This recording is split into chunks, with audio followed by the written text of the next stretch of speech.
It worked. Shit. Ladies and gentlemen, it's time. It's Thursday. It's KornerBooth Pregame. You ready? No debate, cause it's all. I'm too official, got the drip, I got the stores. Bring the proof when it's time to tell the truth. I'll be at the corner booth, find me in the corner booth, yeah. Still standing and defiant. Slay the competition, cause I'm walking like a giant. Bring the proof when it's time to tell the truth. I'll be at the corner booth, find me in the corner booth, corner booth.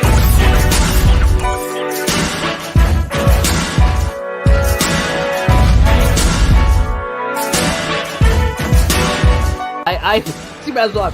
Kate, I feel like I have not officially said this. I've tiptoed around it. Kate, will you marry me? Do I have to answer now? Or No, you have time. You can think about it. You can think about a way to say no without hurting my feelings if you want. Oh lovely. I'll send you a letter. Just don't even. Right, cool. Thank you. Shit. I'll send you my address later so you can send it to my house. Yeah, I'm never giving you my address. I don't want you getting that close. Oh, I know. Ladies and gentlemen, boys and girls, it is happy one of the best intros. It is. I swear. You know what the thing is like, why do you like? Somebody asked me the other day, is like, Kevin only comes on your show like every couple weeks. Why do you still keep that on? I'm like, because that was one of the greatest moments in show history. Like, I'm gonna take clips.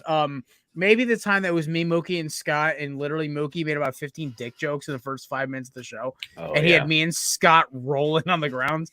Or the time that Samir got left on the stream by himself because Kevin lost power.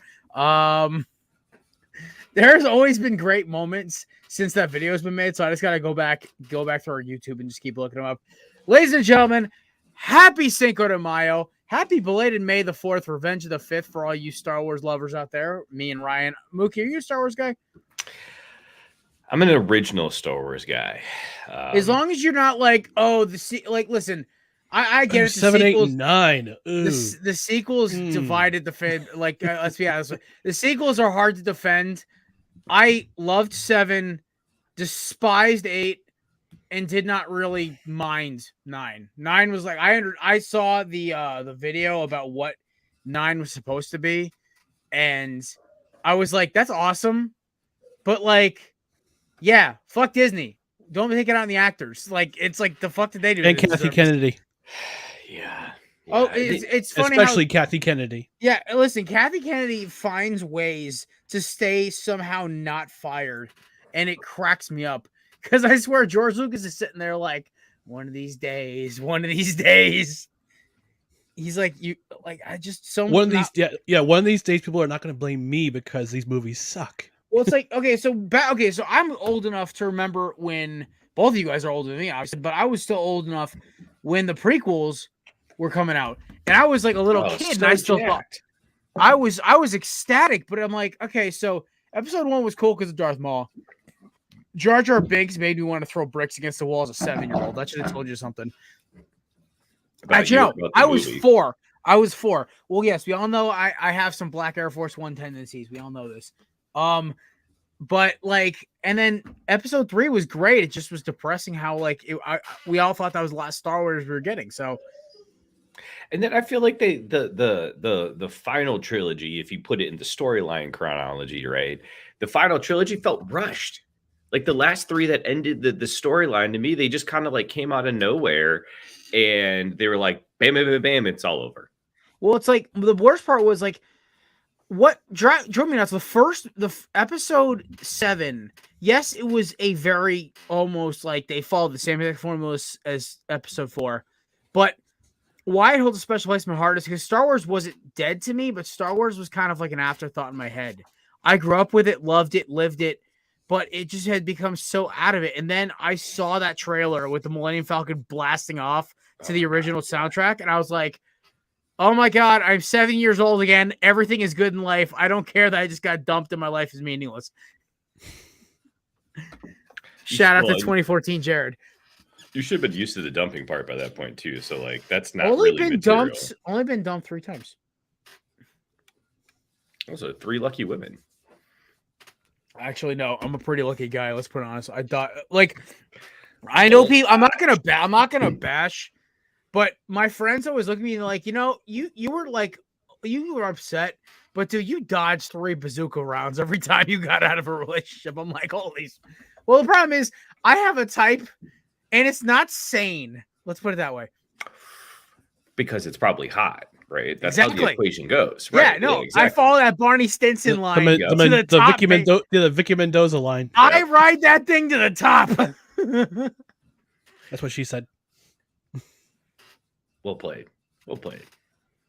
Ooh, that's right. A Jets class there. So we get to talk a little Jets draft. Apparently, they've had the best draft in history. We're going to talk a lot of Jets. A lot of draft. Good. We talked about it a lot. Me and Samir did when he came on. So, by the way, boys, Samir is on the way back. He's coming back. So, funny story, right?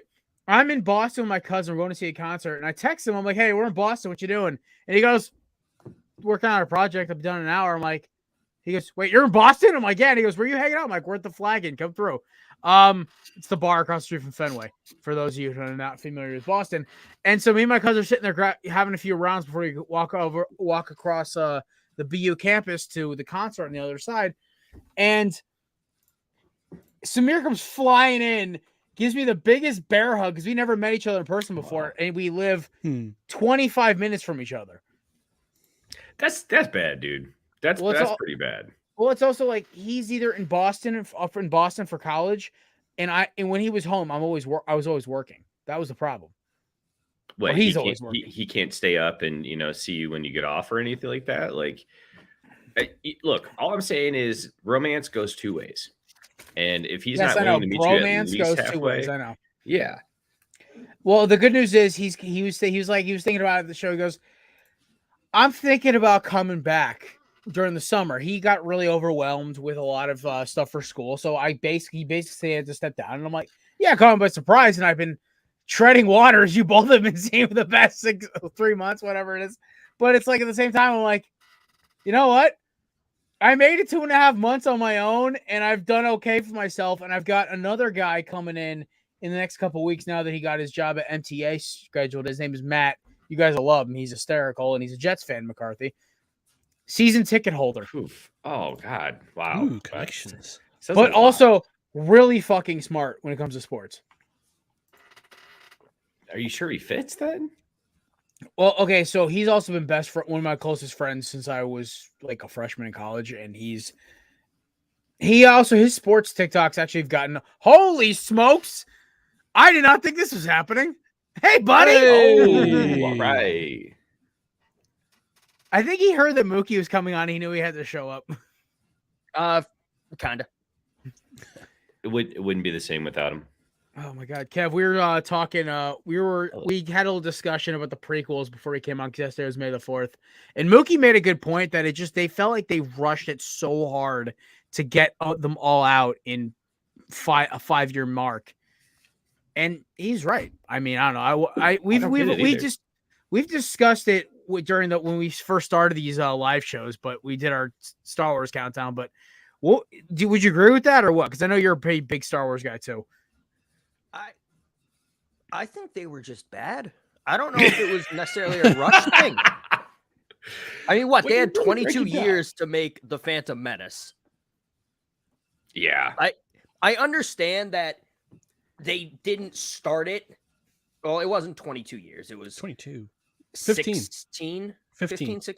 I was thinking for episode plenty 1. of time, man. Or episode 4. Plenty of time. But plenty of time. And he was working on the story throughout that time. He had ideas for where he wanted it to go, things like that.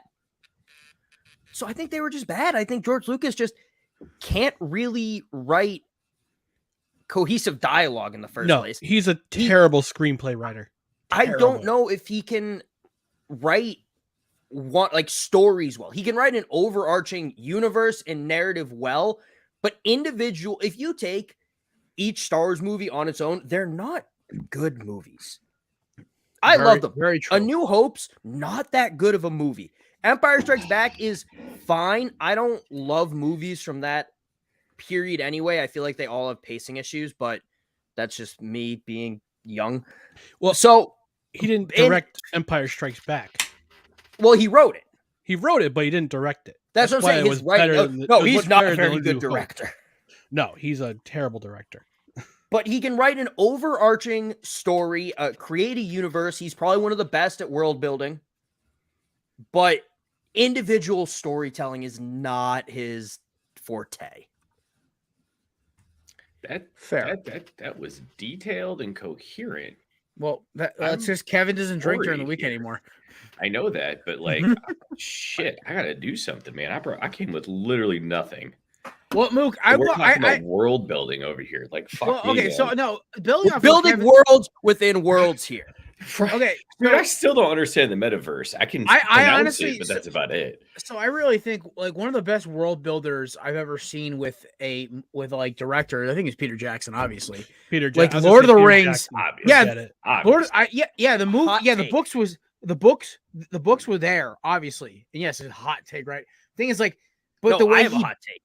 Oh god, if it's gonna be shit on Lord of the Rings, Kevin, I'm gonna just kick you right now. It's not shitting on Lord of the Rings. I think they're very well made movies. I think he's Peter gonna crap on the Jackson Hobbit instead. He did a very good job directing them. Yeah, I give him little to no credit for. And when Well, I say Tolkien world building, I mean like his ability to create the overarching story. His and projecting the of the world onto the movie is what was incredible because honestly, it could have been way worse. But I it think could have been a Tolkien shit did- show.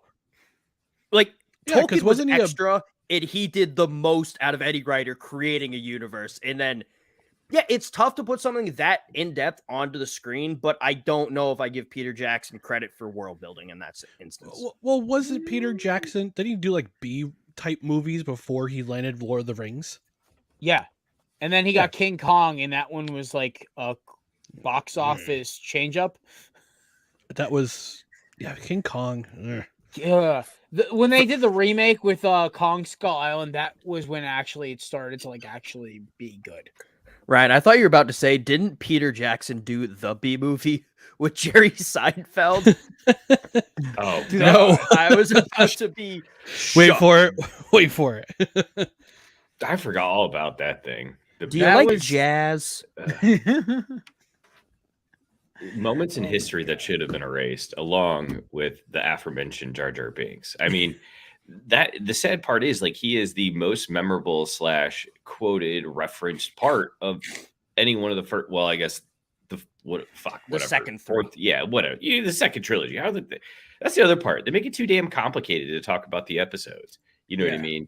You got to like remember to count to 4 to start, and then I think if they minus didn't the 3. number them, if they just went by names.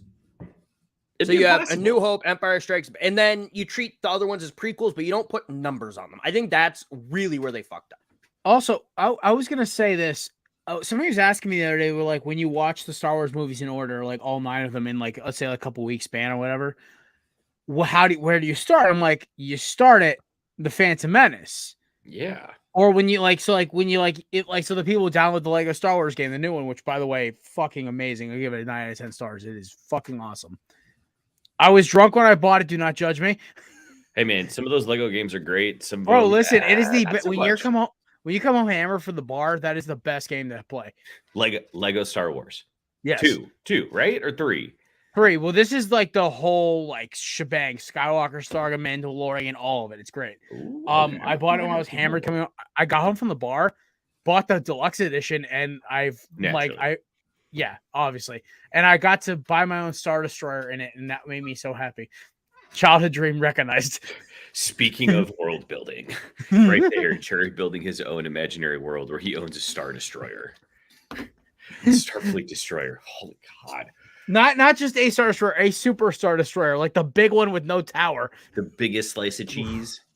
Yeah, so it's like I honestly I give the like Star Wars Battlefront 2 came out and everyone was shitting on it, but me and my boy Sawyer were big on it. He played way more than I did. He's like a level 400 and everything. Me, I just still love playing it because I like, honestly, I like it better than Call of Duty. And Dude, anything it's Star a Wars solid title. It's anything real with strong. well, the OG Star Wars Battlefronts. I have my OG Xbox right next to me here on my desk, and what's in the disc right now is Star Wars Battlefront 2. So Probably because I think we're overlooking the best method to watch the Star Wars movies. Acid. The best order to watch Star Wars movies in. Oh. If you're a sociopath and watch them and when they released, that's terrifying. No. 4, 5, 2, 3, 6. And then the rest. I think if you're going to watch 2 and 3, after you once you watch 2, watch the Clone Wars, the first, every season but the last one. And then after you watch Revenge of the Sith, then watch the last episode of the Clone Wars, then watch the Bad Batch. No, then watch 6, then watch the Bad Batch. Some dude did a super cut. One. No. Some dude did a super then episode 4. Some dude did a super cut where he mixed the back end of the whole Mandalore plot of episode of Clone Wars. He super cut it with the Revenge of the Sith extended edition or whatever the hell like the Super Max version is, and it's incredible. I watched it. It was like 4.5 hours, and it was unreal because how everything was going on.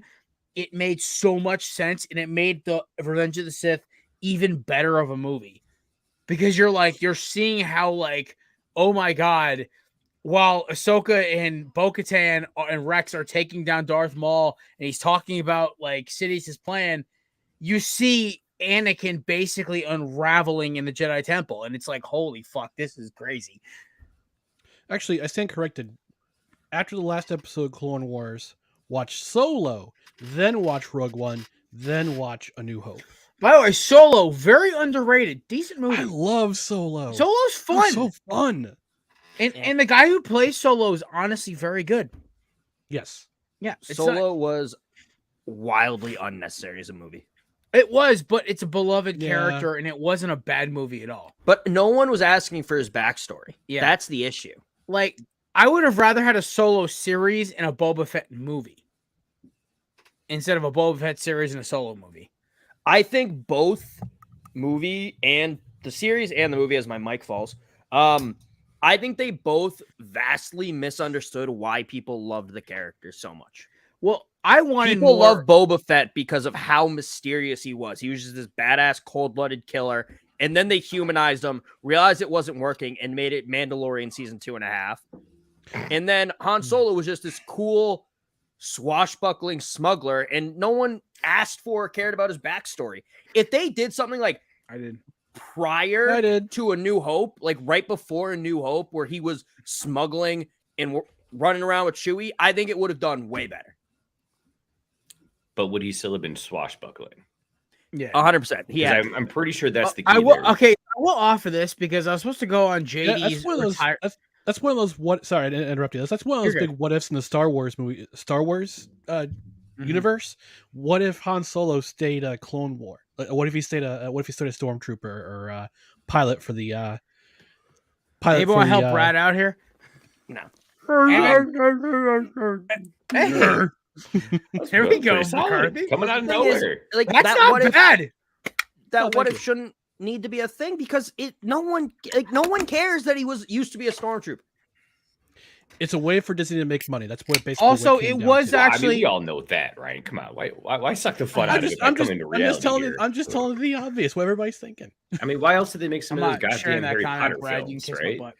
Not for Disney to make money because they don't own Harry Potter. That doesn't matter. Someone's trying to make money. It's Universal. Outside of that, like, who cares, really?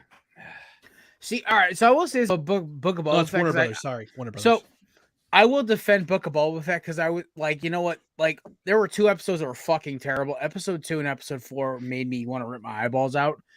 But 1, 3, and then the Mandalorian episodes, and then Boba Fett as an older character is great as Mando's number 2. That is what he's best at. That was the best part of Mando. Like, that was the best part of fucking Boba Fett. It's like in Mandalorian season 2 is when he was like the hired gun working with Mando. It was fucking electric. Like that episode when they're raiding the base with Bill Burr's character and he just drops a seismic charge like it ain't shit. That is badass as fuck. So I think the biggest problem with the Book of Boba Fett and with Solo and all these other like expansion projects is like they're trying way too hard and they don't like Kevin's right. They do miss the mark. When Boba Fett acts like a fucking badass, that's what we love. When Han Solo does a little shrug, shoots a dude, acts like a jackass, that's what we love about Han Solo. It's like they kind of tried to go in a weird direction, and it's like with source material that's already established, going in your own direction never works, especially Also, Star Wars. There wasn't necessary, and I know there's never like a story that needs to be told, but there wasn't necessarily a story there to be told. They made one up, and I know again all stories are made up. I get that, but like with the upcoming Kenobi series, there is a story to be told there already within the Star Wars universe about what the fuck Obi-Wan was doing in those 18 years between Revenge of the Sith and A New Hope. We only got about a 30-second blip in Rebels when Ezra visits him when he kills Darth Maul. Yeah, which, by the way, is one of the most emotional scenes. Like, it's like intense for like 5 minutes.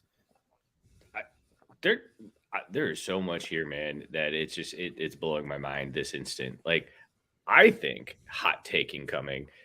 The biggest problem is you got to know so much shit to really derive the true value and joy out of these films and series. It's the same thing that in my mind MCU struggles with. Is you've got to sit there and you've got to invest serious time, effort, and planning to just be a fan of the content. Well, no, I understand that. So I will, Mookie, I will offer this. My father grew up. He went to see Star Wars in the theaters in 1977. Loved it. Him and my uncle showed the movies to me.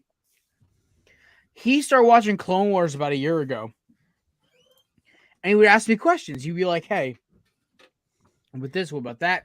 And I answer questions because I am a super Star Wars nerd.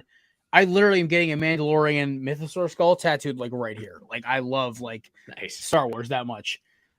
But I told him, like, listen, like, Clone Wars is arguably one of the best shows I've ever watched because they wanted it to be a kid's show, but it ended up being like just a really good show about a beloved source content. And it made the prequels so much better because it fleshed out the characters more. And so, it's like, just sometimes you just got to go on Disney Plus and enjoy it. Because honestly, the first season of Clone Wars blows, except for the Yoda episode. The very first episode of Yoda is fucking badass as shit. But honestly, like, they did Star Wars Vietnam in season 4. Umbara, if you don't know what I'm talking about. But it's I was thinking you meant like they actually went to Vietnam. No, they went to this planet called. They were on this planet called Umbara, and they basically just made it like a Vietnam arc. It was dark. It was depressing. It was intense. There was betrayal. Guys switching sides. It was crazy. But you know what? It was amazing. When I watched it for the first time when I was in college, I was like, "Oh my god, this is incredible! This is awesome!" Because it was on Netflix when I was in college. That's how old it is.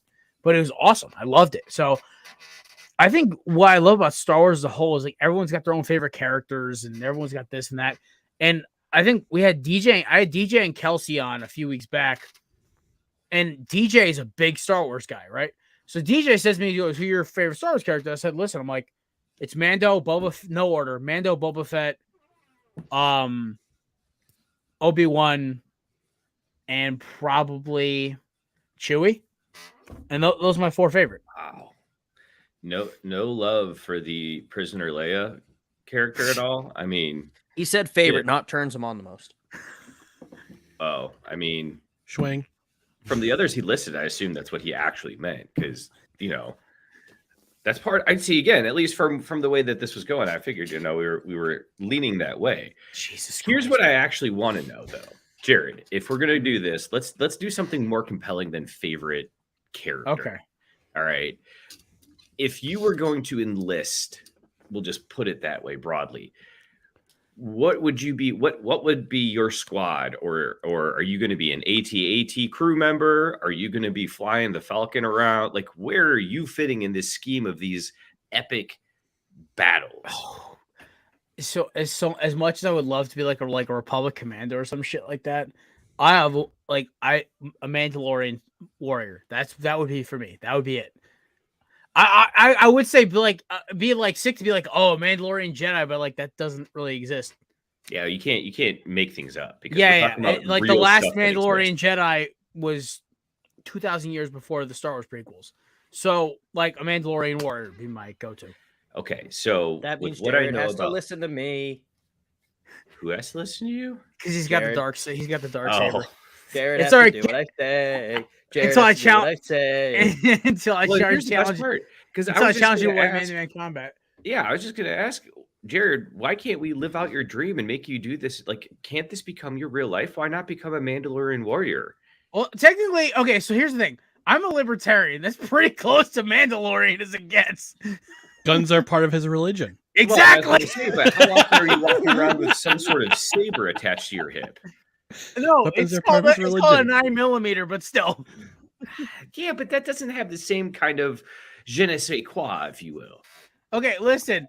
I believe in property rights with lots of firearms and nobody tell me what to do. I'm basically a Mandalorian anyway. All I need is a cool helmet. I just want to convince you to walk around with a lightsaber replica and that becomes your reality. Like, that's all I really want out of any of this. You want me to be that guy who walked around high school, like that guy who walked around like elementary school who brought his lightsaber to school? There was a kid when I was in No, elementary because school. that kid was pretending. I want you to live it, man.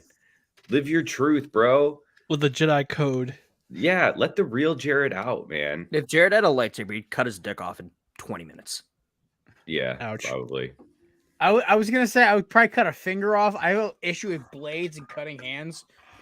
Yo, this man, the dedication. This man is calling us from his car. Oh boy, look at that. Oh man. And his internet connection proves it.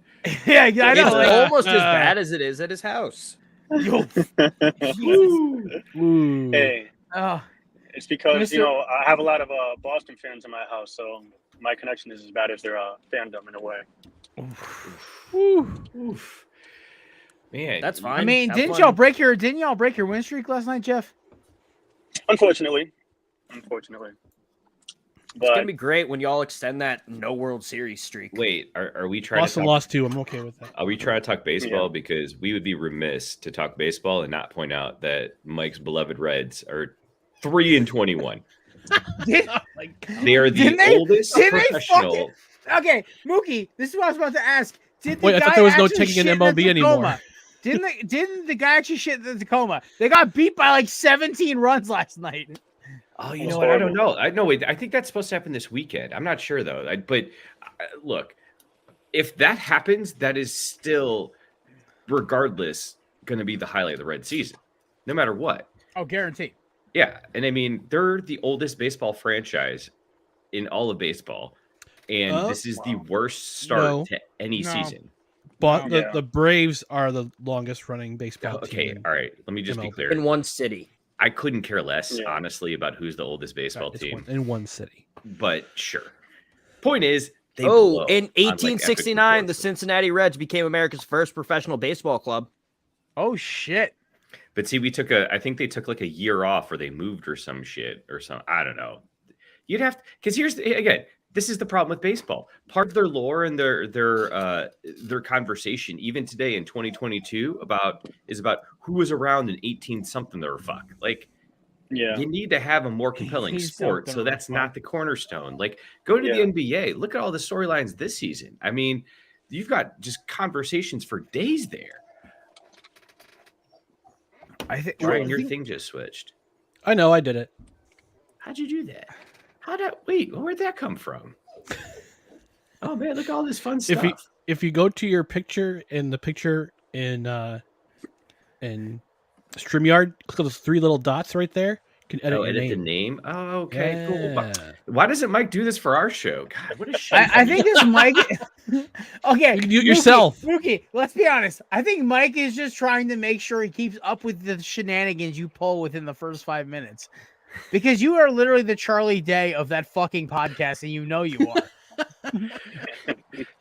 I can't say it on air, but you should have heard what I dropped on Mike with the 60-second countdown winding down to the show yesterday. Oh, Just boy. text It it to me was- later. Oh yeah. Why can't you say it on air? yeah. Say it now. Who will it offend? Do it. Who will Probably offend? Do it live. What Do it group live. will it offend? So as we're winding down and Mike's doing his like pre whatever, he's like, all right, boys, you ready for this? And like he starts getting everything ready so he can click the buttons to do the things right. I just go, hey, real quick though, before we go on, real quick question. Is it in poor taste when someone tells you don't throw the baby out with the bathwater to say, yeah, well, but what if the baby was stillborn? God. I gotta go. I gotta go. I told you.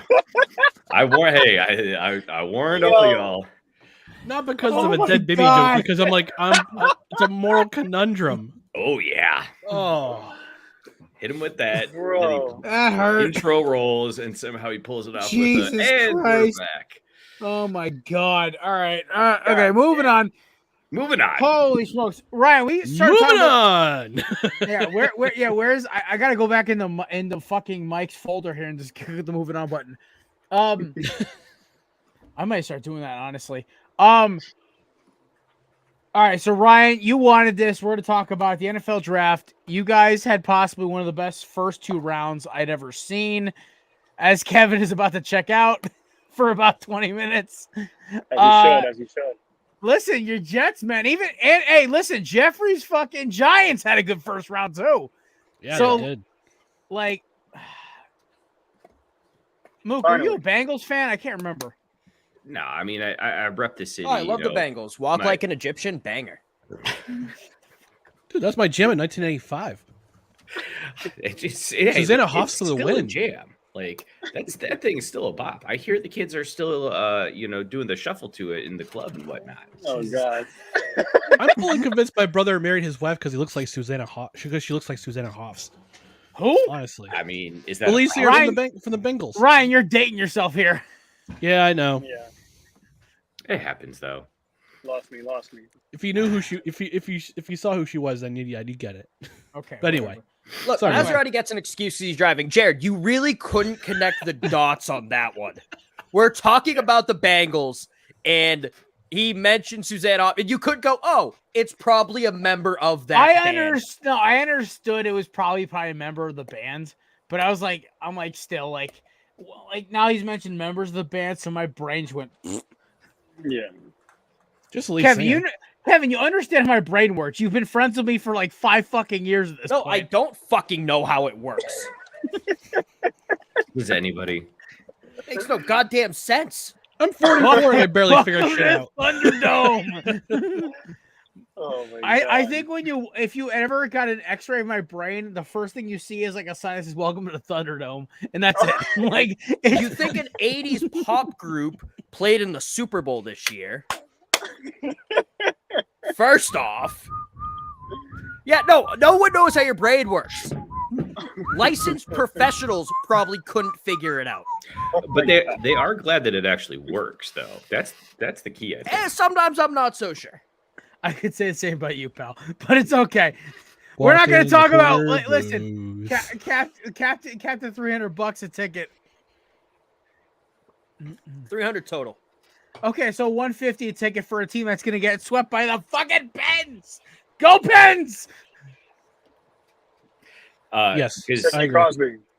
They discovered the magic that is spicy pork and broccoli. I'd like to once again point out. Pork and broccoli. I'd like to point out once again, Jared has no idea what the fuck is going on in the world of hockey. Actually, I do because I watched like at least the first overtime of that game. I did not go to that game to watch the Rangers play.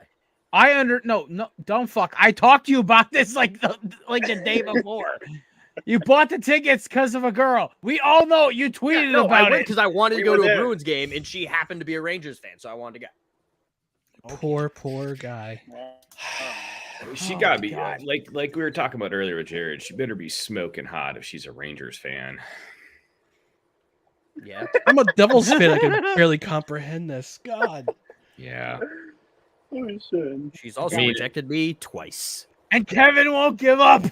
Hey, well, He's Kevin, look, don't give up the ship. Look, if give I her learned, the blue French horn, she'll be yours forever. If I learned anything from my mother's struggles with alcoholism, it's you never quit. True. And there it is. There it is. There's the mom You joke. made it like 30 minutes before one got on the board. Are you keeping track? Is it also are they all just 1-pointers or like there's 3-pointers. 3-pointers are like somebody starts crying, they're laughing so hard. Okay, or in the case of Cruz is in a suspension of disbelief, and we actually make a GIF out of it. Do you saw that video saved on here? Yes. Yeah, we It's played the intro. Not the intro, the one of him Oh, the actually intro. doing it. Of No, I him think that's on your phone or something. I don't have that on this anymore. I think it's on the Corner Booth Twitter. It is. It's an Oh, OG. man. It's an OG GIF. You got to pin that. You got to pin that. I gotta You got see to pin that. I that. gotta see that. I think Kevin's got to pin it to because Kevin no longer operates the Corner with Twitter, so I think it's gonna have to. He's gonna have to tag us in it. You know what's funny is that when you release that video on the Corner Booth, it says and it asks the question, what's Cruz thinking here? And I was going to say something about Kevin's mom, but I wanted to save it. Well, Ryan, it's because you've been on our You know show the like story. 4 times. That's cheating. Bro. No, I didn't know the story before that video came out. Also, I just had that a was feeling like, it was my Jedi sense. I was like, this is about Kevin's mom, isn't it? Honestly, story if Kevin's anybody at Belly Up was a Jedi secretly, it would probably be like my guess would be McCarthy. It's always the ones you suspect. No, I'm looking for the video, and I just saw. I'd be a DL Sith Lord. Please. Are you kidding me? I just saw the bet I made, or me and Craft Brew made about the Notre Dame Alabama game. Oh, When they And Notre backdoor Dame covered, when Notre Dame covering. backdoor covered ain't nothing like an ND backdoor cover. I tell you what. was Joe Tess. Did you guys ever listen to Joe Tessitore's radio call on that? That's fucking. It was So beautiful. great. It was great. I'm not the biggest Jets. You know, I heard the most sad thing today that Gus Johnson is not doing NFL games this year because he's like taking classes at Harvard to get his doctorate. Wait, Wow. Admirable. Yeah, Admirable. admirable. But it's like, listen, Gus Johnson. Cheers to Gus Johnson. Come Listen, on. he called one Eagles game in the last 2 years, and it was fucking electricity. Even when Which game Carson was went that? through an interception. Which game was that? I don't All of them. remember. I think it was 2020. Well, yeah, which one did Carson throw an interception? Hey, Commanders, heads up, it's coming. Darius Here it comes, Slay is about to commies. be your Darius Slay is going to be in the top 10 receivers, I guarantee it. Wow. So is James Bradbury. Wait, no, they cut him. Yeah, Jeff, what Not the yet. fuck are your Giants doing cutting Bradbury? Because we got him and gave him a big contract, and yeah, bro, we're just unfortunately suffering repercussions of that. Wasn't he wasn't he like one of the top 10 best corners in football like a year ago or 2 years ago? Yeah, a year All ago. He wasn't doing too well last year, though. Yeah, well, you know, I don't think anybody in the Giants was doing well last year either. So Unfortunately, yeah, it happens. but that'll change But- this season. No, that'll change. Yeah, I listen. Tibbs and fucking Evan Neal. It's not a bad class. But Ryan, we gotta talk about your Jets. So my boss is a Jets fan. Kevin knows this. Kevin's had multiple conversations. Had an hour and a half long conversation about it at my Halloween party last year. I thought he was a Lions fan. He's a Jets That's fan. worse. That's Mike Brown. are there Lions fans? Mike Brown. Mike Brown and Zach. I'm pretty sure I spent half an hour talking to him about the Detroit Lions. Well, because Yeah. he's a big Dan Campbell guy like I am. Well, I mean, who isn't a Dan Campbell guy? Dan Campbell is a okay. Hard Knocks. I have a DVR It's gonna be at so ready. good. It's gonna be so Can good. okay, so Mookie, I want you to run this by Scott. I want us to do I'm gonna text him actually. I want to do the Hard Knocks reviews together. I'll only come on for those 5 minutes and I'll get off because I want to review it with Scott. Well, wait I a am- minute. Wait a minute. That's If- what she I am said. yeah, I was gonna say if you're getting off, you don't need 5 whole minutes. Like we can give you a 30-second spot pretty easy though. Have you talked to my ex-girlfriend? Shit. Well, but I did because what actually we could do is Sponsored we by could- Blue Chew. We could do a couple of them because I think you'd be able to, come on early at the start of the show and then maybe hit us with another, halfway segment and then help us wrap it up at the end. Although I heard you had Listen. trouble with the wrapping it up too, so Wrapping it up, getting off. This is turning into Jesus one Christ. giant phrasing Oh hour. my god. All right. Yeah. hey, we made it more than 5 minutes before the dick jokes came out, and hey, we haven't even touched on 1080p porn yet. Mookie's about to get my fucking podcast blacklisted again. Oh my god. If no one's blacklisted us yet, I think you're okay. Well, it's just a bunch of 30-year-old guys just fucking talking about weird shit on the internet. Everyone's used to that. It's I mean, that's what the internet was made for. Let's be Exactly. real. Also, it's made for our first sponsor. By the way, this show is sponsored by the amazing people at Canada Dips. Honestly, if you're a great alternative to chew, as a guy like myself who, of course, partake in chew dip, any of that shit. Great alternative. 10% CBD gummies, actually pouches. I love it. It's great. Honestly, they come in like 1,000 different flavors. The Maui pack is amazing. American Spice, what I'm chewing right now. Fucking love it. Belly of Sports is the promo code for 20% off. It's a fucking steal. I just ordered a new fucking 5-pack because, you know, I dropped half of mine today on the job site and I was fucking pissed. Mookie, I have a question for you. Yeah, go for it, Kevin. Are Mike and Scott ever going to let their kids watch your guys' show? I know they're young now, so no, but... Oh, Canada Dips, 20% off. Promo code Belly. Yeah, go. That's a great question. Not intentionally. But I also, because the other part is there's a part of me that's expecting things to mellow out or shift, you know, over the year. Look, all I'm saying is they're going to get older and more boring, and there's going to be a limit to where all this booze kills the sections of my brain. Listen, I've been friends with you fuckers for about a year. Mookie, it ain't gonna happen. Even when Mike's by, what I feel so bad for is we've had Mookie and Scott on like 10 times. We've had Mike on once. The only time we had Mike on, Samir and Kevin got in a screaming match about ex-Woba for about like 6 hours. Oh, he loved that though. Oh, Mike loved it. But I'm sitting there just like, me and Pat are sitting like, the fuck are we doing right now? All right, Jared, I have a question for you now. Stay young. Uh-huh. What was worse? Me and Samir screaming out ex-Woba when we had Mike on for the first time, or me bringing a girl on, getting drunk and proposing to her the week of the Super Bowl? Well, both times I wanted to fucking whoop your ass. The Super Bowl pissed me off more, though, because that was just insane. And the worst part was great content. But the problem was, no, it wasn't even recorded for the first 45. The first 45 are better. Yeah, I don't know why you didn't just hit record. Because we were just chatting, and I'm like, okay, maybe you'll fucking get into it. Oh, see, and and also, fucking Kevin didn't tell me this was happening.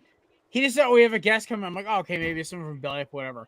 And then I'm like, oh, that's the Kate. Oh, okay. Now this has gotten real. The Kate with the British accent, too, by the way. So I can see how you fell in her Venus flytrap, if you will. Listen, I think I'll fall into another kind of trap, if you know what I mean. Hey, look, I respect her and her decisions, so that's not for me to decide. Yeah, and her girl who decides not to sleep with me made the right decision. And her possible 500 mile restraining order that she has on Kevin. Oh God. Look, I haven't got any paperwork about that. So I thought they did. Kevin pulling in Olivia Wilde and dodging the fucking guy who delivers it does not count. Why not? I'm gonna have to disagree with you on that one. Wait, so who's the girl in the video in the intro that Kevin That's Kate. That's Kate. Jeez. Kate the Great. Damn it, Kevin. Still talk to her every day. That's all that matters. Oh my God. I think she does it. I think she does just so your sister won't whoop your ass. I think that's really what it is. No. I don't know. Wait, so who's the Jets fan here? Mr. McCarthy. So, you know, obviously I like Sauce. That was a great pick. Oh, it's fantastic. I was hoping that he would draft to 5, but you know, considering who you guys drafted, you know, do you think that you guys will finish maybe second in the AFC East above the Pats, or? I do. I actually picked that. Oh, because I think Bill has finally lost it. What are you talking about? Have you watched a Patriots draft the last 20 years? Okay, here's the thing, though. Okay, Cole Strange, I watched his Senior Bowl tape. Kevin, a D2 guy plowed him into the ground in a one-on-one drill who was half his size. I was like, Jesus Christ, this is the first-round pick. Yeah, 2 years ago, we traded out of the first round, and then with our first pick, we took a D2 safety. Actually, Kyle Duggar's been a good safety. I'm not going to lie. Yeah, but this isn't, like, shocking. This isn't news. I know. It's just like... Bill Belichick makes weird draft choices. They haven't named an OC yet, either. Yeah, it's fucking Joe Judge.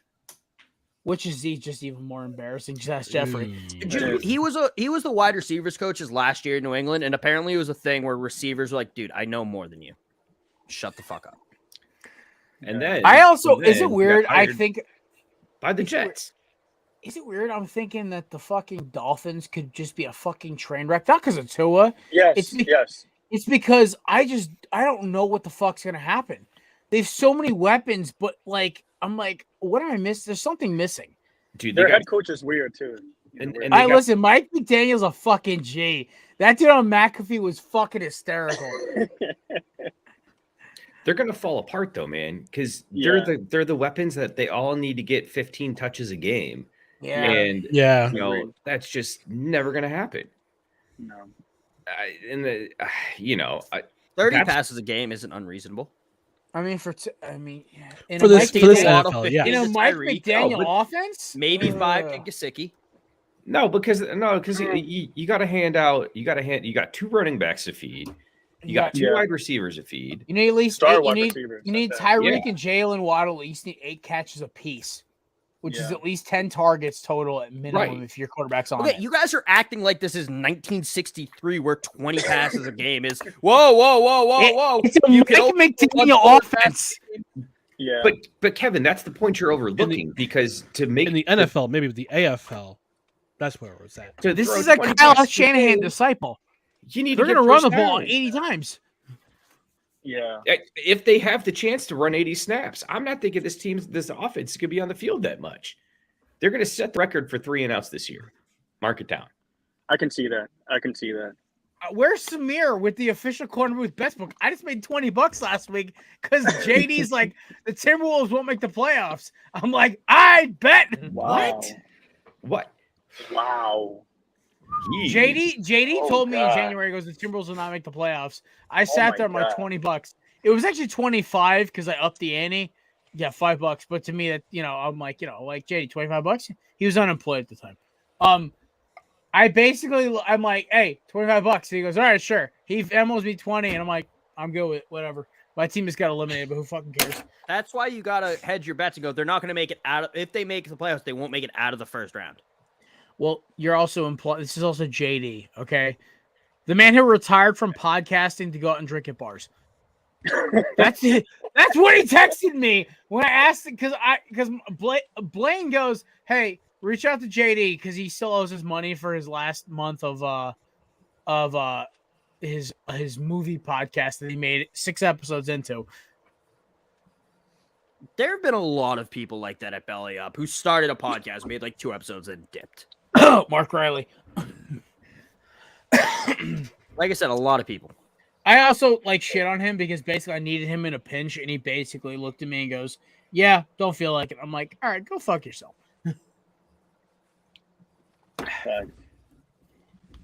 Yeah, I can definitely see the Jets being number 2 in that division. To be honest, look at Jeff circling us back to the fucking topic.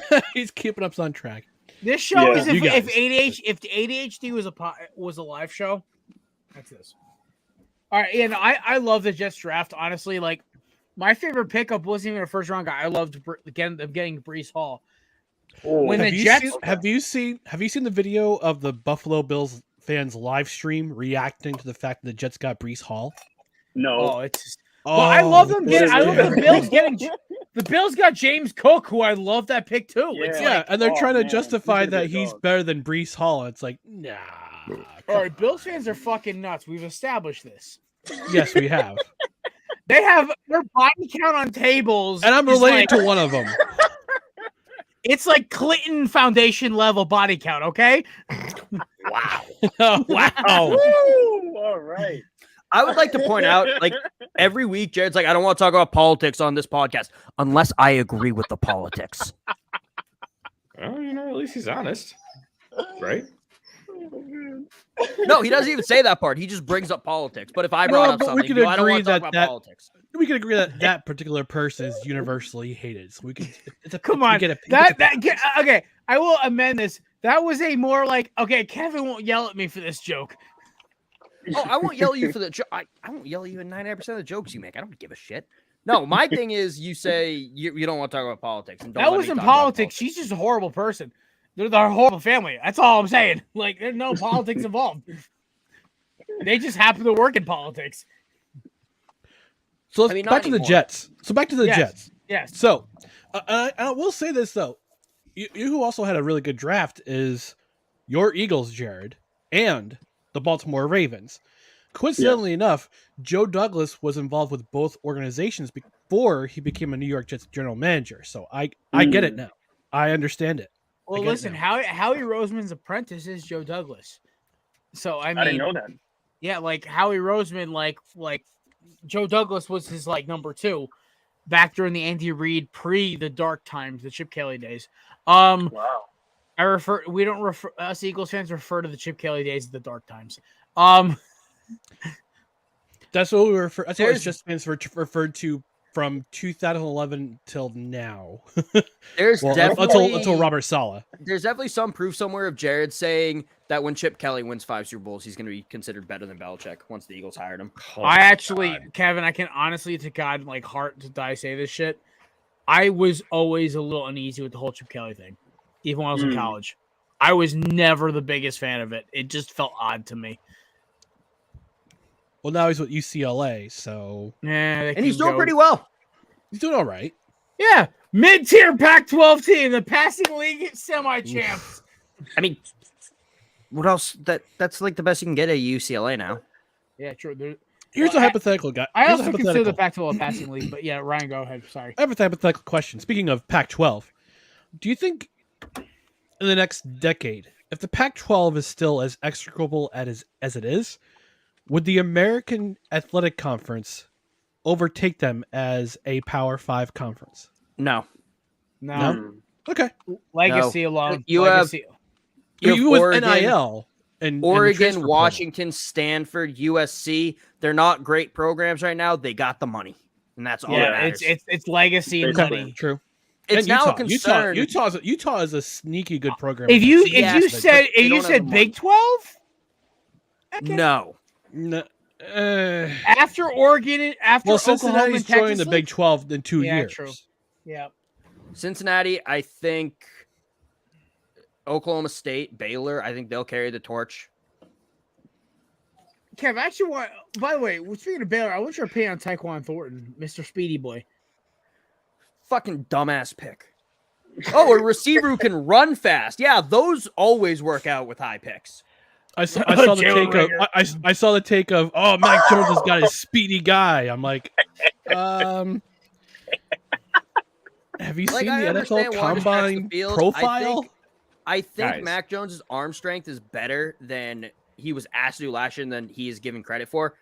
However, I was about to not the kind of quarterback he is, so I don't know why we're reaching on a guy who's a special teams, maybe like a second string guy. Kev, projected. Hold on. No. Look, I got to bring you back to reality a little bit here, buddy. Okay, because let's think about what happened. The Bengals last year, they were in the Super Bowl. Yeah. Pretty good turnaround, strong team, a lot of talent at wide receiver. Maybe they got the quarterback right, which is probably a big part of it. But that all started and wouldn't have been possible if they hadn't drafted John Ross. He was the speedster that started the revolution in Cincinnati. John Ross. Like, bro. So I can wait 5 years. New York Giants second stringer John Ross. So I can wait 5 years with a new quarterback to watch my team get smacked around in the Super Bowl. That's what I have to look forward to. That's what I have to look forward to because we drafted fucking Super Bowl, lost by 3 points. Well, I mean, Bill's losing his marbles at this point. So that's kind of tracks. Look, for those weird Lions fans smacked that around was an unfair comment. They would take that, in a heartbeat. Oh my God. They would not take that. The Lions fans wouldn't. Oh yeah, Lions. So? I thought you were talking about Lions fans. You can Lions fans make win a playoff game. Lions fans win a playoff game. That's city Detroit melts into the ground. Detroit melts to the ground. Okay, can I also say something? No, it's going to be the reverse, guys, because it already looks like it burned to the ground. The NFC is the NFC. People will buy property. People will buy property and move in there and plant trees. And mile 1 through 7 have an actual economy and a safe place for people to live. So quick thing, I know Kevin's got to go in 5. Quick thing, I know Kevin's got to go in 5 minutes. Quick thing with the Lions. I thought about this morning because I was talking to somebody at my job site today, and they were fucking Packers fan. And I said to him, like, listen, the issue is that the NFC has, their three, division winners. They have whatever the fuck comes out of the NFC East, either the Eagles or Cowboys, because the Commanders and the Giants are going to keep shooting each other in the foot until their teams fold. And then you have, Paxco. Or Snyder sells the team. Yeah, there he is. And then you have the Packers who are probably going to win the NFC North, but it's going to be a lot closer than you think. And then you have the fucking Rams and the Buccaneers, because I don't give a fuck what Cruz says. The Saints are not a legitimate contender. Jameis can see now. Yeah, he can see the defensive backs he's throwing the ball at. Congratulations. Yeah. He didn't get his brains fixed. 20/20 vision, 20 interceptions. Okay, he wasn't good. He was decent. He was decent. He was not good. That's what the Michael Saints Thomas need. is coming back too. That's gonna like slant God. Thomas and Kamara, they just need a guy to get the ball in their hands. I will still say the Saints will not win more than 10 games this year. They're going to be a wild card team. I admit that fully. They're going to be a wild card team. Like, it's either 10 wins is good for them though. Honestly. Well, the thing is, like, they should have, like, the way Cruz. You got to realize our boy Cruz, me and Kevin's boy Cruz, is just he's acting like they're fucking. They just got Matthew on fucking Monday. It's like, congratulations, he's gonna watch his team not win the Super Bowl again. It's okay. I just want to point out, by the way, coming from someone whose team has also only won one Super Bowl, it's a bold take from you, Jared. Like, Cruz is going to watch his team only have one Super Bowl. Yeah, same with you, bud. I actually have more faith in my quarterback than Jameis Winston, though. And that's not really. That's fair. Running the ball or throwing. Are you sure running the ball or throwing? Yes, Jalen Hurts actually knows what team he's throwing to. Yeah, but he can't get the ball there. Exactly. Actually, dude was top 15 in deep balls last year, but that's a stat everyone overlooks. I mean, yeah, but that's because they count when you throw it 50 yards out of bounds as you're scrambling out of the pocket. And the hell are you talking about? His deep ball. I think Jared means like deep ball rating. Well, okay, you're right. If anyone knows, although top 15, top 15 is not that good. It's still better half of the league. I'll take it. We shoot high here on KornerBooth. We want to be in the top half of shit. It's only top 15. Yeah, still would put us like 3 slots out of a playoff spot if we're going to talk about it. I will say this. The problem is with Jameis needs to show me he can go an entire season without chucking 20 interceptions. And either that or not get injured. Okay. But show me that. That's if fair. He can, I will fully eat my shit sandwich about Jameis Winston. I will. Will it come from Ghost Litterbox? Damn, that's a big ass sandwich. Man, that cat takes bigger shits than like human people. God damn. By the way, Jared, Jameis has only thrown more than 20 interceptions once in his career. Kevin, I know that was the 30-30 season. Kevin, we were rooting for the 40-40 club. That year, I'm still pissed. Me and Kevin had a countdown on our show. We're like, it needs to happen 40-40. Man, that would truly be impressive. That would be something to put on your resume. And I think 30-30 is pretty impressive still. Yeah. What's the record for interceptions in the season? I think it's like 30 something, right? It's 42. Eli Manning probably has it. Eli. You're actually the Giants actually threw the ball that much. It's George Blanda. I was gonna guess Sammy Bow, but it's George Blanda. With George Blanda, 42 in 1962. 42 in 62 too. So he was probably throwing a pick like every third pass.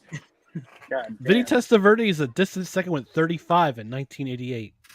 Wow. Jameis is tied for scary. I watched Vinny Testaverde play for the fucking Cowboys. That's how long he played in the fucking NFL for.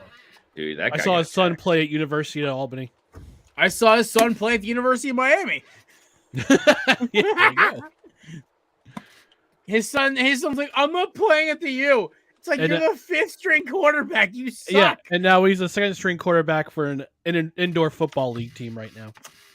Fair enough. Sad. Is that all right, hey, Kevin, I know you got a dip, brother. Appreciate you coming on, stopping by. Do you want to play a fun game before I go? Sure. Always. Does it involve your mom? Guess the Irish word. Guess what it means. Oh boy. Okay. Shoot. I got my book. Are you going to be able to give us the language of origin? Yeah, I can. You want. All right, cool. So it's spelled Fuisce, pronounced Fwisque. Okay. And the language of origin is Irish to Gaelic to Celtic to Proto-Celtic. That's how it works back. Okay. Man, you had that lie queued up real quick. That's impressive. He's looking at a fucking book, Mookie. No, I have the word in the book, but I know where like the Celtic. Well, I mean, even there, the etymological fact history. he can read like that, I'm impressed. If it weren't for memes, gifs, and emojis, I don't know that I'd be functional as an adult. Kevin honestly. actually is a very literate human being. I hope people realize this. That's what I'm saying. Like, So we're supposed to guess what the word means. Yes. oh, Kevin, by the way, on I was gonna say is on my Indeed copywriting quiz that I had to take for a job interview, I scored a proficient. Yeah, that's fucking bullshit. That test doesn't work. Just I think it's time to retest the test. Oh, do you guys want Oh my the God. do you guys want the plural? Oh, Sure. absolutely. Yes, please. Sure. Fuisci, and it's pronounced Fwisky. Okay, I feel stronger even more about my definition, and it is a hue of the color purple. No. but not. Damn it. Well, I know it has nothing to do with whiskey because whiskey, the Gaelic for whiskey is Ishkibaha. So it's nothing to do with whiskey. How do you know that? The Clancy Ryan's- said it in a song. Oh, still though. Jeez, I'm among some highly educated individuals. I'm both impressed and a little. Yeah, despite the embarrassed. degree up here, I know absolutely nothing. Oh my God. Stay in school, kids. Yeah. Just don't go into debt. I'm more of the college is a joke unless you need it for your fucking career path. Does anyone else have a guess? Whiskey. I am. Fwisky. Fwisky and Fwiske. I'm gonna say something to do with like shitheads or idiots or something No. like that. Damn it. Okay. Is it a color? No. Is it a mineral? No. Is it a tank? Is it an animal? No, it's not. It's none of those. Is it a swear word? Give us a hint. No. Give us a hint. Tabernacle. That's French. It's a drink. It's Okay. some call it the water of life. It's beer. Whiskey. It's whiskey. Jizz. Wow. Okay, so it's the origin of the word is Ishkibaha, but they call it whiskey. Okay. Yeah, the Whiskey. people who invented it get to pick Okay. what it's called. So Fair. Irish fair Gaelic enough. is a different dialect of Gaelic. Oh God. Put together with some Finnish, you got yourself some Elfish. Whiskey. It's also a made up language and it's dumb. What? Elfish? Like No. you said earlier with stories, aren't all languages made up? This is especially made up. I mean, then again, like Kevin, like there's also something called dead languages, which I don't understand how they're dead if people can still speak them. So No one like Latin. No one speaks anymore. It's like if a country if people like speak it as their native okay, language. then that makes more if sense. not, No, it's a dead language. Hebrew was a dead language, and it was brought back by the by Israel. And against the British's better efforts, this is no longer isn't a dead language. All Womp womp. right, Kev, thanks for coming on, Suck buddy. it, Margaret Thatcher. And Oliver Cromwell. That's a mic drop right there. Oh my God, You know, Margaret Thatcher, though, I feel like she kind Kevin of is literally an anarchy grenade rolled in dynamite. and deep fried. Yes, because he's from Alabama. No, it's Scottish. Oh, They deep Yeah, fry the see. hell out of everything. That's true because everything out of that fucking area is unedible or close to it. Plus, they I drink only this drink only called make Iron that Brew. joke because I have some Scottish in me. So like I've had Scottish food before. It's not fun. that whole region, I think, struggles in terms of delectable cuisine. If Listen, fish and I've always chips. wanted to try haggis. though. Fish and chips slaps. I've Well, always wanted yeah. to try- I've always wanted to try haggis. Apparently, Scotch eggs are apparently really good, but I can't do hard-boiled. They actually sell those at the FC Cincinnati games for some god. What the fuck? I have no idea. Why? Yeah, like so on the what do you call it, on the concessions menu? It's like cheeseburger, hot dog, pretzel, Scottish egg. Wow. Anybody who at home who doesn't Do they know, serve it with Scottish Skyline egg, chili? a Scottish egg is basically a hard-boiled egg wrapped in fucking sausage. And deep fried, right? And deep Sounds fried. enticing. And it literally, the problem is, like, I cannot eat a hard-boiled egg. It literally makes me want to puke. Well, the only hard-boiled eggs. Can you do deviled eggs? How do you feel about deviled eggs? Can't do it either. I can do fried eggs, really? Dude. eggs over Hate easy. mayonnaise, hate mustard. Oh man. Oh, see, I can do like. There's very few foods that I can't eat, and one of them is hard-boiled or deviled eggs. I can't do it. I used to not be able to, and then I put one in my mouth, and my life changed. That's what she said. You say so about a lot of things. Hey, all I'm saying is don't knock until you try it twice, okay? Once again, that's what she said. Yeah, because the first time you're probably too excited. The second time you're gonna get more an authentic, experience. That's what he said. Eh, That's what they said. everyone's having fun tonight. On Cinco de Mayo. Oh, so McCarthy. So here's the funny thing. I'm not gonna try to get him over here because he's been a little cranky today. Ghost is up to about 20 pounds, and I think he grew a little bit, about 3 or 4 inches. Oh, he's just a big bastard. Oh, so Jeff, I know you'll get this reference. I feel like I found out his favorite musical artist. It's YBN Youngboy. NBA Youngboy. Black. My cat is 100% Black Air Force energy. Where did you find this cat? I adopted him from a shelter.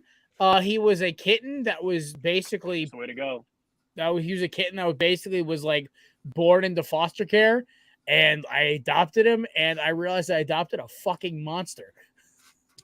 I mean, it sounds like I have Jeff can attest to this. I have scars up and down my forearms from this cat. You know what, though? I just thought of this. Yeah. The size of that cat sounds like you might have yourself a nice little side business here, a little side hustle. Like I heard recently that if people have moles or groundhogs, if you drop some cat shit into the tunnels, it'll get rid of them. Wow. So I'll go in our garbage can right now, fucking flush out a couple moles. That's what I'm saying. Like, because I'm thinking, like, if he's 28 pounds, he's probably producing a lot of shit. 20 pounds. 20 pounds. Oh, okay. Well, still, he's a very long. So he's about 1.5 feet tall. About from head to the base of his tail, he's about 2 feet. His tail's about 2 feet long. So he's a big dude.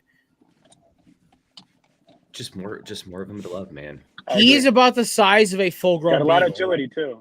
He's Jeff. He's got a really quick first step. He has guard size but tackle footwork, and he has the coordination of JaVale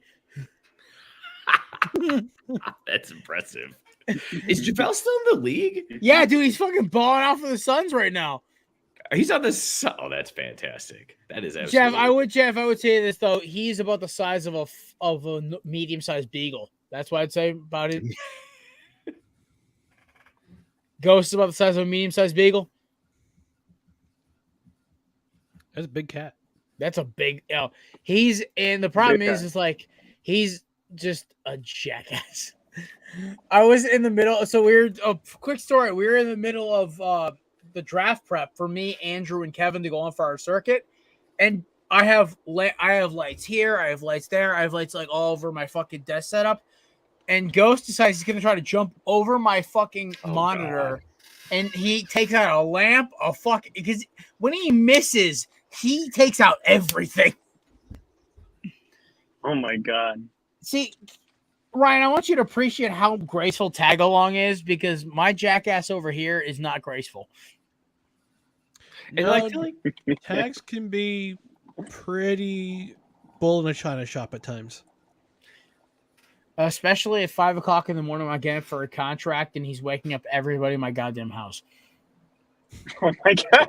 Because his favorite toy right now is golf and ping pong balls. Oh, nice. Aw. He plays soccer. It's I love that. hysterical. I see. Yeah, he's not. I respect that. He's not overweight at 20 pounds. He's just No, solid. he's jacked. That's Yeah. the thing. He Yeah. sits. You can He's see his. yoked. Mookie, he sits down. You see his fucking muscle up his arms. It's a little disturbing. It's like he's like a pit bull of a cat. It's like kind of scary how much. And then it's just fur. And trust And me, I wear a black. Jeff can attest to this. You wear a black shirt or black clothes in my house, you're walking out with about a half a pound of ghost fur on your clothes when you're walking out. This is true. I mean, This is clearly, true. dude's got a sense of style. Then that's what that is. He's like, look, man, let me help out that fit because you're not pulling it off. This show has literally been just one distracted topic after another. Yeah, that's why when It's you're amazing. like, yeah, I'm pulling together the topic list or whatever. I was like, oh, we do that. All right, cool. I tried to do Okay. it, but the problem is like I knew this show was going to shit the second Kevin joined. I'm like, oh, this show is not going because Kevin on this show is basically an anarchy grenade, and I'm like, all right, we're fucking done. Like me and Samir had this whole plan to like have like segments like you and Mike and the boys do, like try to keep things in order, semi in order, and it's like Kevin is just basically a nuclear bomb to that. Yeah, you'd be surprised how similar our execution is too, though. I think because Mike has officially given up on actually having a rundown, and now he just titles every main topic as spin-off topic. No, that's what the fuck's he call it? It's like sidebar conversation 1, sidebar conversation 2. They're not even topics; they're just like jumping off points. That's what it is. Sidebar. Yeah. Jumping off point 1, 2, 3, It's and a 4. jumping. That's It's it. a jumping off point. Like Yeah. the egg from. It's Always Sunny. Jesus Christ! Right. And I'm looking. Oh, hard boiled so- too, by the way. I know this ain't. I know, Mook. I know you're not the biggest baseball Get guy of all busted. time. But so Jeff did bring up a good point. We were talking about the Madison Bumgarner incident last night. Oh God, I heard about oh, that. I God. didn't see that. This was though. hysterical. Okay, so Mad Bum. If anybody know who Mad Bum is, Mad Bum has I'm gonna always fuck had with issues with umpires. One time, him and Joe West had a 30-second staring contest, and it was fucking epic.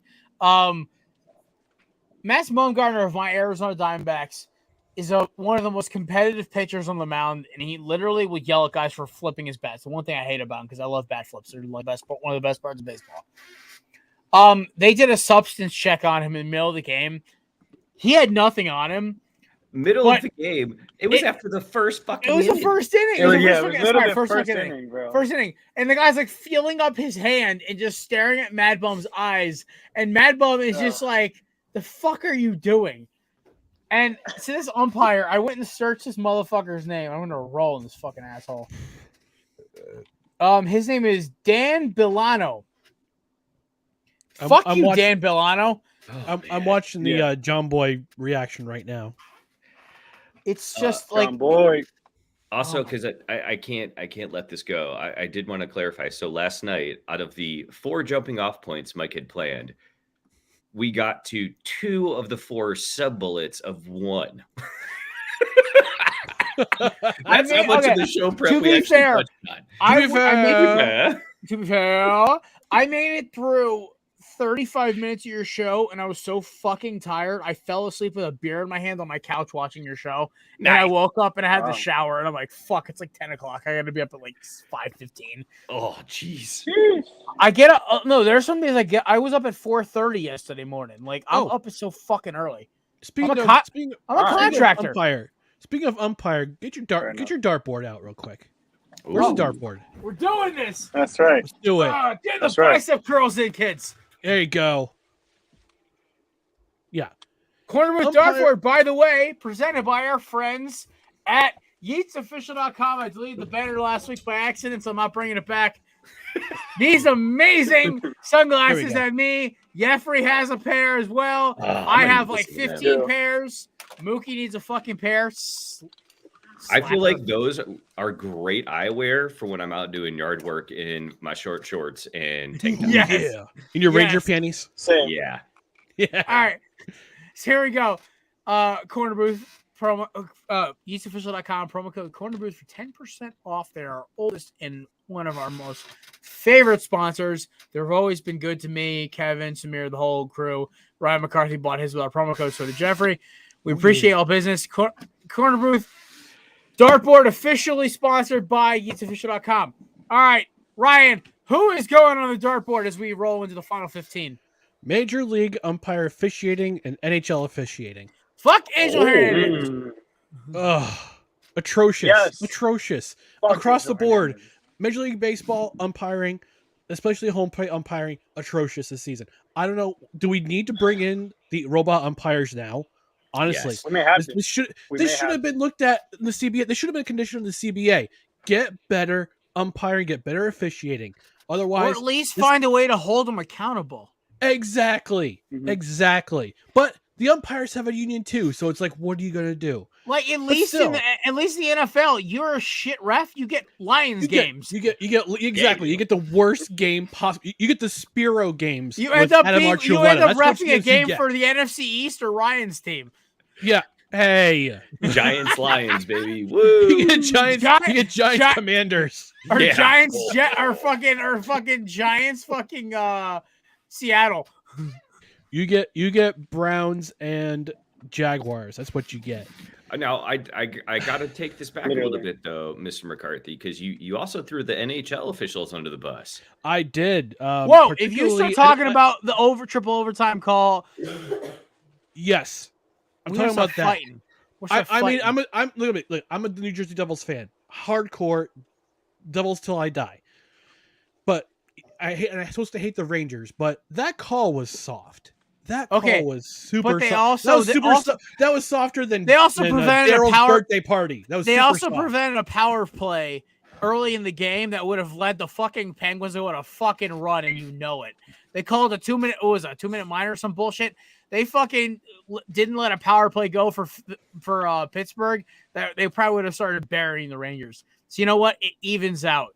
And the worst part is, hey, Rangers fans, don't blow a fucking 2-goal lead. That's true. Yeah. That's true.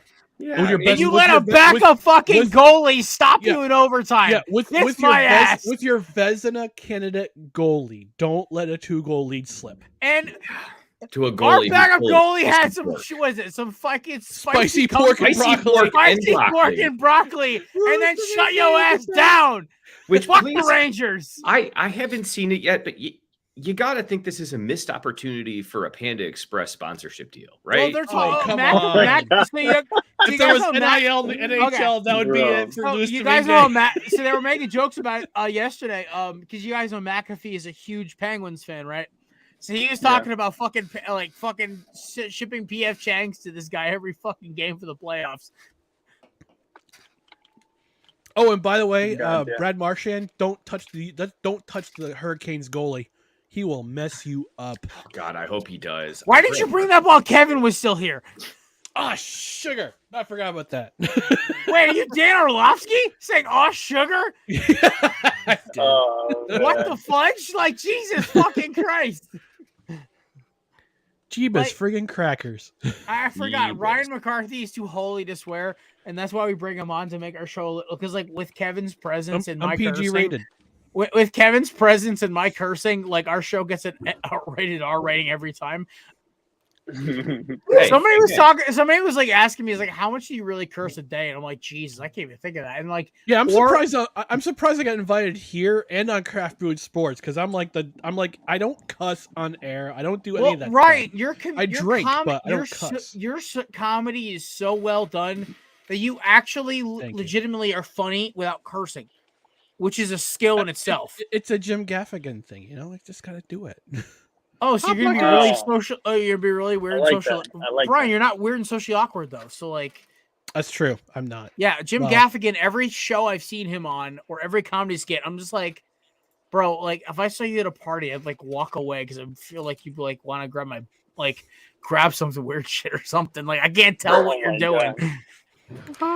Speaking of grabbing weird, oh my God, that's one of the best bits ever. I love that bit. And I'm always disappointed when I try to reference it in conversation and people just don't get it. Like, who are you? How do you not know about that bit? You know? Sorry, my dog's going nuts over here. It's all good. Candidly, love nobody wants that. to hear her shit. It's all day long, every day. It's not your Bumgarner, but it's right up there. Yeah. Although, I don't know, man. It may actually be the current Bumgarner because it ain't on air anymore. Kids these days might not know about the Bumgarner Or Hot Pockets. That's I don't want to think about it because I'll get sad. Jeff, I just saw something you texted me about, like Steve Kerr calling the Grizzlies dirty. No fucking shit. Yeah. As a person who just lost to these scumbags in the previous round, the Grizzlies, besides John Morant, are the dirtiest fucking team in basketball, and you cannot tell me otherwise. Agreed. Well, and don't their fans match their intensity, if you will, too? Oh no, they're fucking Grizzlies fans are fucking brutal. Hold up, is it dirty team in basketball? Oh my god, I want to root for them. I want to root for the Grizzlies. I fucking hate the Grizzlies, and you know what the worst part is? I want to root for them because I want the bad boys to return to basketball. I do too. Oh. Here's the thing: it's like if Minnesota actually had a set between their legs as a team, they would have beaten the Grizzlies 4-1 in that series, and we would be talking about Grizzlies versus Timberwolves instead of fucking Timberwolves versus Warriors instead of Grizzlies versus Warriors. And it's because Karl Anthony Towns literally does his best Reggie Miller impression in the playoffs. Like, we needed a bucket. This dude takes a 35-footer and bricks it. The game before, takes a 35-footer, kicks it off his knee instead. And Anthony Edwards is to bail his ass out. I've had this conversation with Jeff off camera 1,000 times. Karl Anthony Towns is not an alpha. He'll never be an alpha, never be a leader. He's a great player. He's just never a leader. Anthony Edwards, that's a different story. That boy is. You mean the Anthony Edwards from ER, Anthony Edwards, or exactly. Revenge of the Nerds, Anthony Edwards? Exactly. Not the 6'6", not the 6'6". That's the 6'6" monster. Yeah, that looks like an outside linebacker playing basketball. Yeah, I never. So, but do you remember Joey Livin? Ryan, he used to work at Belliot for about a couple months. You used to vaguely. Yeah, he texted me. It was his last text I ever got from him before he big timed me. Fuck Joey.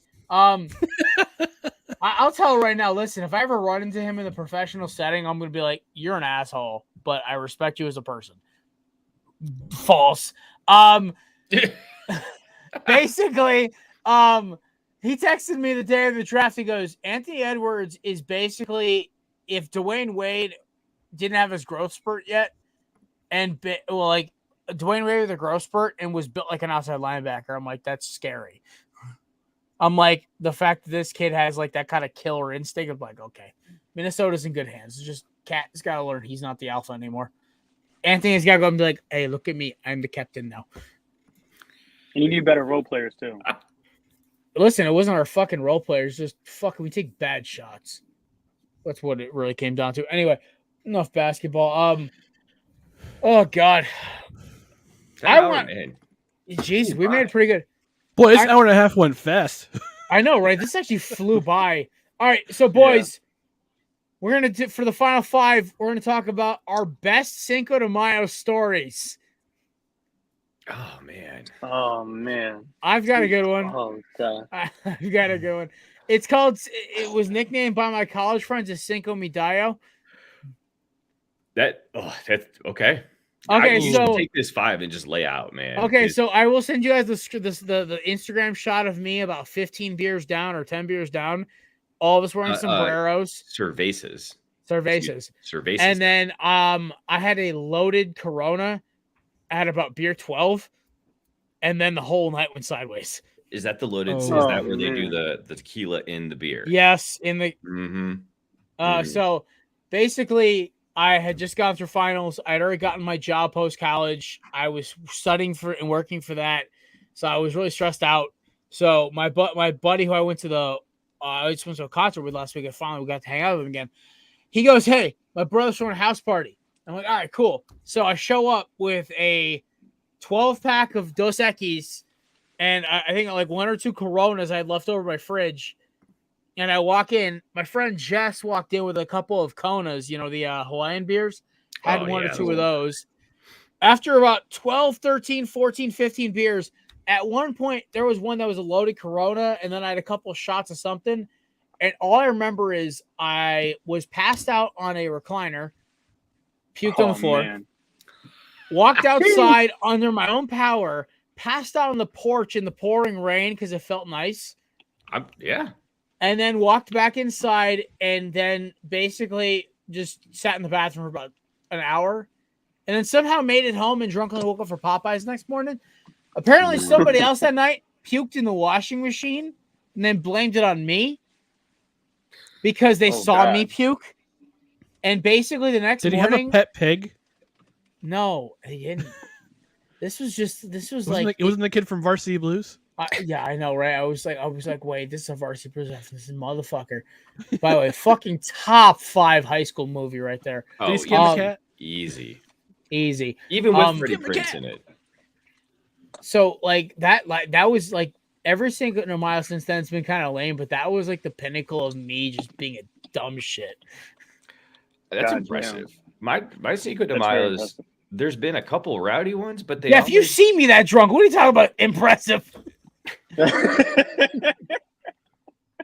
I mean, I just my favorite part is how you got your little shower in, right? You wandered outside for refreshing drizzle. But they were worried about this. I was actually starting to sober up because the lack of heat was actually making me like come down. I was like starting to feel better. But they were worried about the security guards of the fucking condo complex. So they made me go inside and sit on the couch, and that's when it all went south. They see, that's not on you then, man. That's not on you at all. Oh my God, I felt like shit. I was so embarrassed when I ran to everybody at a house party like 6 months later. They were like, "Hey, last time we saw you, you were hurting." That's where you just go, well, thanks for the help, jackass. I'm like, yeah, except for Sydney and fucking my boy Nick over there. You dickheads didn't do shit. Was Miss Davis at this party? Who? Miss Davis? Who's Miss Davis? Varsity Blues. Oh no, fuck. Miss Davis? Ryan, were you going to promote me? Ryan, it's been like 10 years since I've seen that movie. You got to give me a break here. Sorry, man. Are you going to promote me? All right. So anybody else got a good Cinco de Mayo story? We got 3 minutes on the clock. No, I don't. I'm trying to think of one. Yeah, but... I do have one.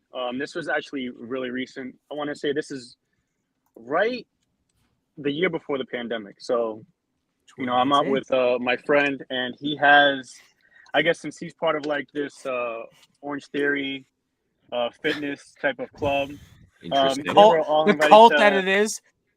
They were invited to like a Cinco de Mayo type of celebration at this Mexican restaurant. He's like, bro, you should come along. And I'm like, sure. So that entire day, I was just busy, didn't get nothing to eat. And boom, we go to the restaurant. As soon as we go there, we're getting like offered like all these margaritas. After the second margarita, we were, offered some cognac. And yeah, I pretty much don't remember what happened after that. But I do remember waking up at 3 a.m, like, what happened, right? Just confused, right? That's when you know that, like, you were really, like, hammered. When you wake up confused, like, you don't know what's going on. And then I go to my car. How did I get home? That's my favorite one. Exactly. Yeah. Exactly. I go to my car the following morning because I'm like, you know what? I've been awake since, like, 2 to 3 a.m. Let me get a workout in. I go in my car, and there's, like, 4 empty bottles of Captain Morgan nips. So I don't even remember like drinking those either. And, obviously it was a crazy night, a blackout night, but can't remember any of it, to be honest with you. After that, third round. I love the variety that you had there in your Cinco just de Mayo. Going light to dark, light to dark. I didn't have that. Oof. Yeah. Exactly. That's what gets you, man. You got to have dinner. That's the thing. Whenever there's a dinner involved. That's almost as bad as us at the Eagles game, Jeff. Oh my God. But that was awesome, though. That was awesome. Well, we were on empty stomach. Me and him slammed 3 9% beers each and then ran to the stadium at full sprint. Yes. But we needed to do that because it was really cold. And honestly, after we slammed those, it was also fucking raining. Yeah. But it was that Tuesday night game against the Washington Commanders. Oh, wow. Commanders. Wow. But, Yeah. we made it to That's Philadelphia historic, man. from New York in what 2.5 hours. Yeah. Holy shit. I was driving. I was fucking moving. I was gonna say, I think you Yeah. just like admitted to felony speeding here, just based on that. There was maybe a point, but we also had traffic, which makes it even scarier. Yeah. Oh, yeah. Oh yeah, because there's Traffic in at the that. link was horrible. Well, the Jersey Turnpike was the worst because we had the windows open, and we realized the Jersey Turnpike at about fucking 4 o'clock my in the God. afternoon smells like death. Yeah.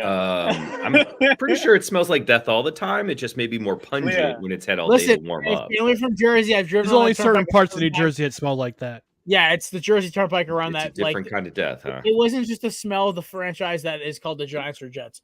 Oh my God. Hey. Who have more championships than the Eagles' existence? But It's okay. Y'all ain't gonna win another one for 20 years. It's all good. sure. Still be more than one. We might get another one soon. Who knows?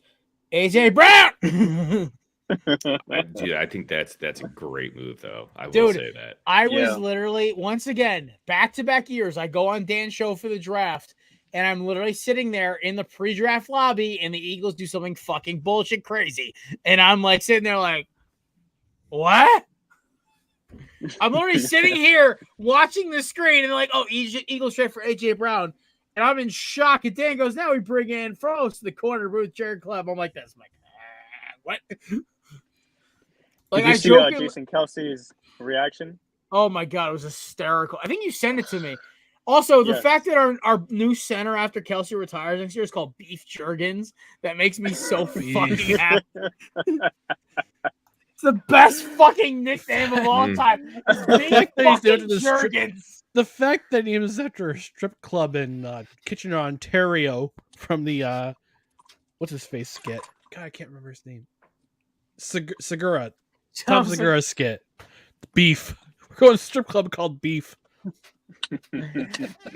Like, and also, like, then to make matters worse, Kevin was telling me for the past 2 days, Nakobe Dean or give me death. Who did the Eagles pick 3 picks ahead of the Patriots? Nakobe Dean.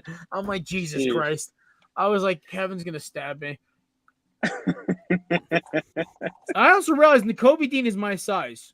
I am 5'11", 230, and Nakobe Dean's 5'11", 225. Wow. Yeah.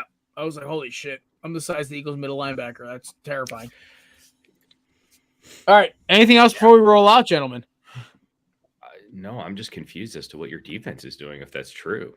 Well, the thing is, watch his tape, Mookie. He's honestly he was probably the best middle linebacker in college football last year. He plays a lot bigger. Also, Devin White's 230. It's not like it's not like weight middle line so. Let's be honest. Except for Derrick Henry, most running backs are under 215. Well, yeah, for sure. Yeah. Most wide receivers are under 215. All right, last thing before we roll off. I got it Okay. right here. You ready for this? Mm-hmm. This year's Mr. Irrelevant, Brock Purdy, quarterback, Iowa State. That's amazing. There's just Brock. something poetic about that. I don't know why. I agree. No better It's way like to end every the year, draft. any year, Mr. Relevant is a relevant college quarterback, like a Brock Purdy or Graham Harrell or something like that. It just makes it so much better. Oh, absolutely. Because now he can't choose what team he wants to sign on as a camp arm. He's stuck with them.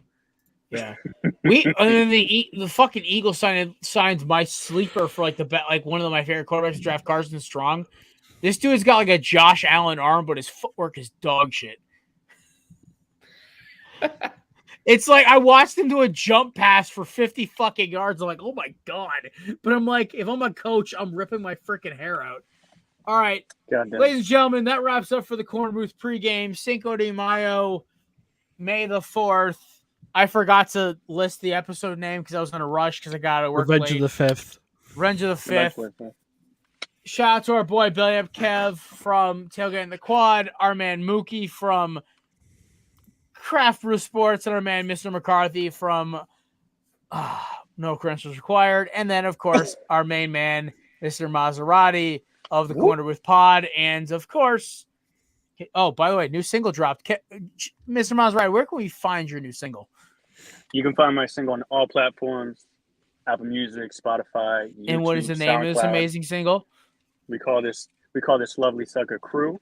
You know what I'm saying? We're already at 2K streams, and it hasn't even dropped like 6 days ago, so very excited about that. I gave it a listen within the first hour because I think he sent it to me when I was driving to a concert, and I needed to take a break from. I needed to take a break from like the music of the people I was going to go listen to, and then I listened. I'm like, it's pretty good. I was like, it's not bad. I'm liking it. So I'm liking it a lot. So I like kept commenting fire on everything he posted. But yeah, so thank you, brother. KornerBooth Pod back on Tuesday. Of course, you can check out these fine gentlemen at No Credentials Required, Craft Brew Sports, and Mr. Maserati. Also, somebody get Mookie some followers at Mookie Betts on Twitter. Oh, I forget I have it, so that's probably why. All right. Shout out to our sponsor, Canada Dips, the Official. Happy Cinco de Mayo. We will see you guys next week. Peace.